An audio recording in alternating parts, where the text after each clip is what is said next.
Hello everyone, welcome back to my channel. आज के इस वीडियो में हम बात करेंगे कन्वर्जेंस ऑफ मोनोटोनिक सीक्वेंस के बारे में। हम ये थ्योरम प्रूव करेंगे कि monotonically increasing sequence is convergent if and only if it is bounded and जो उसकी लिमिट होगी वो उसके सुप्रीमम के इक्वल होगी। हमने एक प्रीवियस वीडियो में इस थ्योरम के बारे में बात की थी। आइए हम इसका प्रूफ देखते हैं। तो यानी कि अगर ये if and only if condition है तो हमें दोनों ही पार्ट प्रूव करने होंगे। तो पहला पार्ट हमने कंसिडर किया xn is a monotonically increasing and convergent sequence. हमने मोनोटोनिकली इंक्रीजिंग और कन्वर्जेंट सीक्वेंस माना xn को। अब हम जानते हैं कि every convergent sequence is bounded, her convergent sequence bounded होता है। तो यानी हमारे पास जो प्रूफ का पहला पार्ट है वो हो गया। अब हमें सेकंड पार्ट में शो करना है कि लिमिट जो है xn की वो उसके सुप्रीमम के इक्वल है। तो अब हमारे पास है कि xn इज बाउंडेड, हमारे पास xn बाउंडेड सीक्वेंस है और हमें प्रूफ करना है कि limit xn is equal to supremum of xn। तो हमने कहा let limit of n approaches to infinite xn is equals to l। अगर लिमिट l के इक्वल है तो हम डेफिनेशन से कह सकते हैं for all epsilon greater than 0 there exist n not belongs to n set of natural numbers such that xn minus l is less than epsilon for all n is greater than n not. यानी कि हमारे पास कोई ना कोई n not ऐसा belong करेगा जिसके आगे की सभी टर्म सीक्वेंस की उनका डिफरेंस लिमिट से लेस देन एप्सिलॉन होगा, जहाँ पे एप्सिलॉन कोई भी एक पॉजिटिव वैल्यू हो सकती है। ये हमने लिमिट की डेफिनेशन से कहा। अब हमने मॉड को ओपन किया तो हमें मिला minus epsilon is less than xn minus l is less than epsilon for all n is greater than n not. अब हम इसे कह सकते हैं l minus epsilon is less than xn is less than l plus epsilon. अब फिर हमने कहा कि since xn is monotonically increasing, क्योंकि हमारे पास जो xn है वो मोनोटोनिकली इंक्रीजिंग है, यानी कि उसके आगे के टर्म्स उसके पहले के टर्म से बड़े हैं, उनके वैल्यू जो है वो बढ़ती जा रही है। This implies xn not is less than equal to xn for all n not is less than n। तो यानी कि 1 से हम कह सकते हैं xn is less than l plus epsilon for all n is greater than n not. यानी कि n नॉट से बड़े सभी टर्म्स के लिए xn की जो वैल्यू है वो l प्लस एप्सिलॉन से छोटी आ रही है। एंड ऑलरेडी n से पहले के जितने भी टर्म्स है n नॉट तक उन सब की वैल्यू भी xn से छोटी ही होगी, हमने यहाँ पर देखा, क्योंकि मोनोटोनिकली इंक्रीजिंग है। तो यानी कि हम कह सकते हैं l plus epsilon xn sequence के सभी टर्म्स से बड़ा है, यानी कि l plus epsilon is upper bound for all epsilon is greater than 0।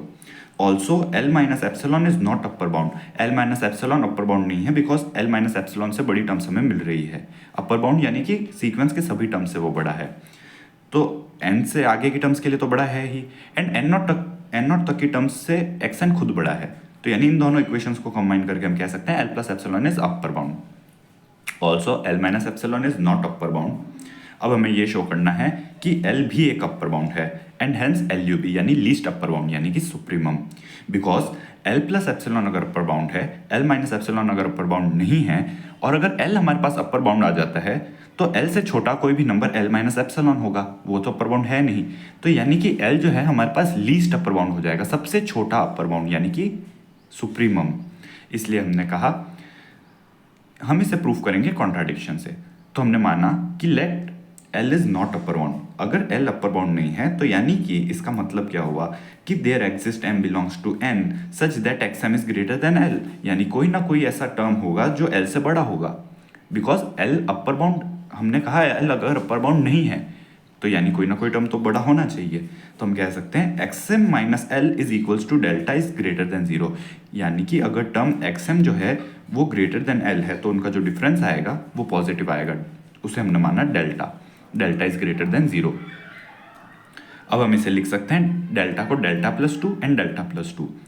अब हमने इसे RHS से LHS पे लेकर गए एंड L को LHS से RHS पे लेकर गए, तो हम कह सकते हैं xm minus delta by 2 is equals to L plus delta by 2, यानी कि xm is greater than L plus delta by 2 because xm जो होगा वो ग्रेटर देन होगा xm minus delta by 2। For example अगर हम xm को 5 माने और डेल्टा बाय 2 को 1 माने तो 5 माइनस 1 हमारे पास 4 आएगा, क्योंकि डेल्टा पॉजिटिव क्वांटिटी है तो जो 5 होगा वो 4 से बड़ा होगा। तो इसीलिए हमने कहा xm is greater then xm minus delta by 2, लेकिन ये तो इसके इक्वल है, तो xm is greater than l plus delta by 2, which contradicts the fact that xm is less than l plus epsilon for all epsilon greater than 0।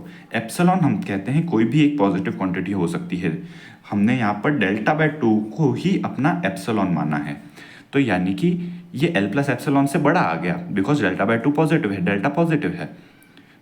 तो अगर हमारे पास ये बड़ा आ गया तो ये कॉन्ट्राडिक्शन हो गया कि X M is less than L plus epsilon. This implies X M is less than L for all m belongs to natural number, यानी कि L हमारा अपर बाउंड है, and since L minus epsilon हमारे अपर बाउंड नहीं है तो L हमारे पास least upper bound हो गया। L से छोटा कोई भी अपर बाउंड नहीं है हमारे पास, इसलिए हमने कहा L इज सुप्रीमम, यानी कि limit n approaches to infinite of xn is equals to supremum of xn। तो ये था पहला पार्ट। आइए अब देखते हैं इसका कन्वर्स में हम प्रूफ करेंगे कि अगर limit n approaches to infinite xn is supremum है तो वो जो सीक्वेंस है वो कन्वर्जेंट होगा। आइए देखते हैं। तो अब हमारे पास कन्वर्स है, xn हमारे पास मोनोटोनिकली इंक्रीजिंग सीक्वेंस है और बाउंडेड है, एंड बाउंडेड है और यानी कि उसका अपर बाउंड एग्जिस्ट करेगा। xn का अपर बाउंड है यानी कि उसका एक सुप्रीमम भी होगा, लीस्ट अपर बाउंड भी होगा, इसलिए हमने कहा let L is equals to supremum of xn। अब हमें कन्वर्स में यही प्रूफ करना है कि ये जो बाउंडेड सीक्वेंस है और जो मोनोटोनिकली इंक्रीजिंग सीक्वेंस है उसका जो सुप्रीमम है वही उसकी लिमिट है, एंड वो कन्वर्ज कर जाएगा।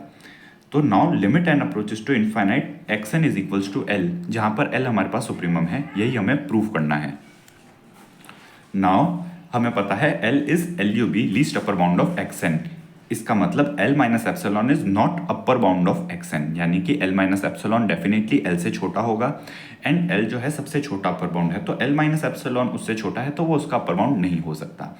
This implies xn is not less than L minus epsilon, यानी कि xn is not less than L minus epsilon for all n belongs to natural number, यानी सभी नेचुरल नंबर्स के लिए xn L minus epsilon से छोटा नहीं है, यानी कोई ना कोई ऐसी टर्म्स होंगी जो L minus epsilon से बड़ी होंगी। तो हमने कहा there exists n not belongs to n such that xn not is greater than L minus epsilon, तो xn not जो टर्म होगी वो L minus epsilon से बड़ी होगी। Now, as xn is monotonically increasing, this implies n is greater than n naught implies xn is greater than n equal to xn naught, यानी कि xn हमारे पास monotonically increasing है, तो जब भी n greater than n not होगा तब हमारे पास xn जो टर्म है वो xn नॉट से बड़ी मिलेगी। तो यानी कि हम कह सकते हैं L minus epsilon is less than xn not is less than equal to xn for all n greater than n not, यानी कि n नॉट से बड़ी जो भी टर्म्स हैं वो xn नॉट से तो खुद बड़ी होंगी ही, एंड xn नॉट खुद L माइनस एप्सिलॉन से बड़ा है। फिर हमने कहा L minus epsilon is less than xn, हमने यहाँ से xn नॉट को हटा दिया, हमें मिला less than xn, and xn हम जानते हैं L से छोटा है क्योंकि L हमारा सुप्रीमम है, L से सभी टर्म्स छोटी हैं, तो हमने कहा L minus epsilon is less than xn is less than L for all n is greater than n not. अगर L से छोटी हैं तो L प्लस एप्सिलॉन से भी छोटी होंगी, बिकॉज एप्सिलॉन हमारे पास ग्रेटर देन 0 है, तो obviously L plus epsilon L से तो बड़ा आएगा ही, तो हमने कहा L minus epsilon is less than xn is less than L plus epsilon. अब हम देख सकते हैं हमारे पास लिमिट की डेफिनेशन बनने वाली है, तो हमने वापस से L सब्ट्रैक्ट किया, हमें मिला minus epsilon is less than xn minus L is less than epsilon. इसे हम लिख सकते हैं xn minus L is less than epsilon for all n is greater than n not, ये हमारे पास लिमिट की डेफिनेशन होती है। तो हम कह सकते हैं limit n approaches to infinite of xn is equals to L, यानी कि जो हमारे पास सीक्वेंस xn है वो कन्वर्जेंट हो गया और उसकी लिमिट जो है वो उसके सुप्रीमम के इक्वल है। तो हमने देखा कि अगर मोनोटोनिकली इंक्रीजिंग सीक्वेंस है और अगर वो बाउंडेड है तो उसकी जो लिमिट होगी वो उसके सुप्रीमम के इक्वल होगी एंड वो सीक्वेंस कन्वर्जेंट होगा। आइए अब इसकी एक कोरोलरी देखते हैं, इससे रिलेटेड एक थ्योरम देखते हैं। जैसा कि हमने मोनोटोनिकली इंक्रीजिंग के लिए कहा, अब हम सेम बात मोनोटोनिकली डिक्रीजिंग के लिए कहेंगे। हमने कहा if xn is monotonically decreasing it is convergent if and only if it is bounded and limit n approaches to infinite of xn is equals to infimum of xn, यानी कि अगर monotonically decreasing है तो convergent तभी होगा जब वो bounded हो और उसकी लिमिट इन्फिमम के इक्वल हो, और अगर बाउंडेड है और लिमिट इन्फिमम के इक्वल है, इन्फिमम एग्जिस्ट कर रहा है, तो वो जो मोनोटोनिकली डिक्रीजिंग सीक्वेंस है वो कन्वर्जेंट हो जाएगा। आइए देखते हैं, फर्स्ट थ्योरम की हेल्प से हम इसे काफ़ी इजीली प्रूव कर सकते हैं। हमने let an is equals to minus xn एक नया सीक्वेंस माना। अब xn अगर मोनोटोनिकली डिक्रीजिंग है तो साइन चेंज करते ही हमारे पास xn is less than equal to xm है, तो जैसे ही हम साइन चेंज करेंगे हमारे पास minus x N is greater than equal to minus x m आएगा, यानी a N is greater than equal to a m for all n is greater than m, यानी कि a N is monotonically increasing. इसे हम इस तरीके से भी समझ सकते हैं। फॉर एग्जाम्पल, अगर हमारे पास मोनोटोनिकली डिक्रीजिंग सीक्वेंस है -10, -9, -8, अगर हम इसे ये तो इंक्रीजिंग हो गया। अगर हमारे पास +10, +9, +8 ये इस तरीके से मोनोटोनिकली डिक्रीजिंग सीक्वेंस है, तो जैसे ही हम इसका नेगेटिव सीक्वेंस फाइंड करेंगे माइनस से मल्टीप्लाई करके, तो -10, -9, -8 ये हमारे पास मोनोटोनिकली इंक्रीजिंग हो गया। तो जैसे ही हम साइन चेंज करेंगे तो हमारे पास डिक्रीजिंग का इंक्रीजिंग बन जाएगा और इंक्रीजिंग का डिक्रीजिंग।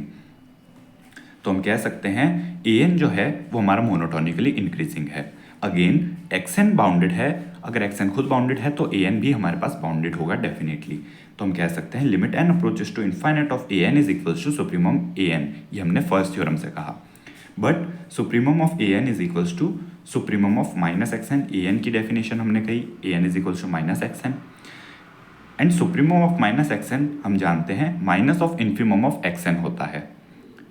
बट तो इस तरीके से हम कह सकते हैं infimum X N is equals to minus of supremum A N. हमने साइन को यहाँ पर चेंज किया।